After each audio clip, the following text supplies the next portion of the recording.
والله الدنيا هموماني قوري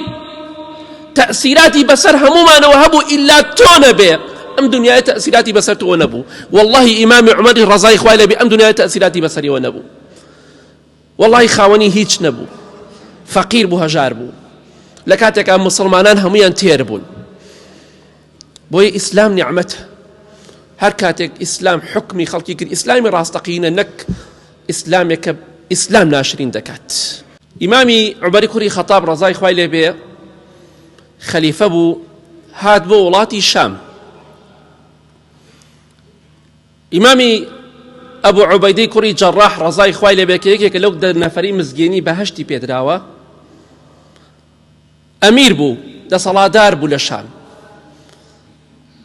بەڵێ ئیمامی عومەر ڕەزای خوای لێ بێ هات بزانە ئەم پیاوە چۆن دەژی فەرمووی خواردنی سەربازەکانم بۆ بێنم بزانم خواردنی سەربازەکان چۆنە تەماشای کرد خواردنێکی باش فەرمووی خواردنی ئەمیرم بۆ بێن ئەبوو عوبەیدەی کوڕی جەڕاح کاتێک کە خواردنەکان بۆ هێنا خواردنی سەربازەکان چەند قەت لە خواردنی دەسەڵاتدارەکە خۆشتر و باشتر و بەتامترە إمام عمر رضاي خوالي بدسي كرب قريان أبو عبيدة رضاي خوالي بي بانكي كل فرمي ولا لمالا دعوتي من بأي خليفة إيمان داران إمام عمر رضاي خوالي بي شو مالي أبو عبيدة أمير شام تماشاي كرد يكتو زنانا رق دان الراوة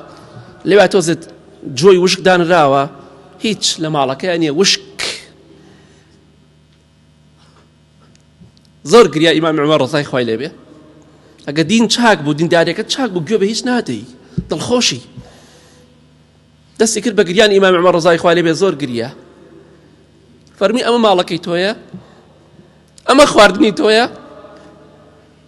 ئیمامی ئەبوو عوبەیدەی کوڕی جەڕاح ڕەزای خوای لێ بێ فەرمووی مەگری ئەی ئیمامی عومەر بۆچی وا دەگریت مزگێنی ئاگرت پێدراوە لە بەهەشت مەحروم کراوی بۆچی وا دەگریت فەرمی وەڵا بۆ خواردنەکە و ماڵەکەی تۆ دەگریم فەرمی مەگری ئەمە دنیایەکە ئەی ئیمامی عومەر چەند ڕۆژێک لەم دنیادا دەژین و بەجێی دەهێڵین ئەو تا ئیمامی ئەبوو عوبەیدە ڕەزای خوای لێ بێ دڵی ئیمامی عومەر دەداتەوە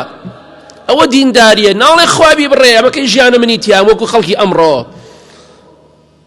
ئاخر ئەوە ژیان کاتێک خۆشە دینداریەکەت کاریگەری بەسەرتەوە هەبێ تۆ هەتا ئەوە هەر ناشکوری ئەڵێ خوابی بڕێ ئەمە دین کاریگەری بەسەر تۆوە نییە بە هیچ جۆرێک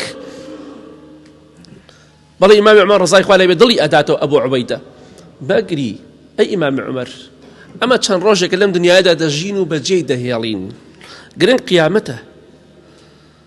بەڵێ ئیمامی عومەر قسەیەکی زۆر جوانی کە ڕەزای خوای لێ بێ فەرمی كلنا غيرتنا الدنيا إلا أنت يا أبا عبيدة والله الدنيا هموماني قوري تأثيراتي بسر همومان وهبو إلا تونبي أم دنيا تأثيراتي بسر تونبو والله إمام عمر الرضاي خوالي بأم دنيا تأثيراتي بسري ونبو والله خاوني هيج نبو فقير بو هجار بو لكاتك أم مسلمانان هميان تيربون بوي إسلام نعمته هر كاتك إسلام حكمي خلقي كر إسلامي راستقين نك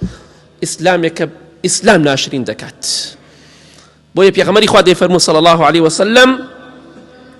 خواه دين داري كم تشاكي ببيته هوكاري باراستني من لهمو خرابيك جيانم خوش كالا دنيا دا اوه دين داري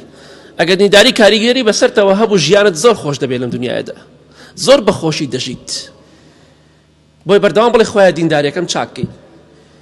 دیندارێکی باشم پێ ببەخشی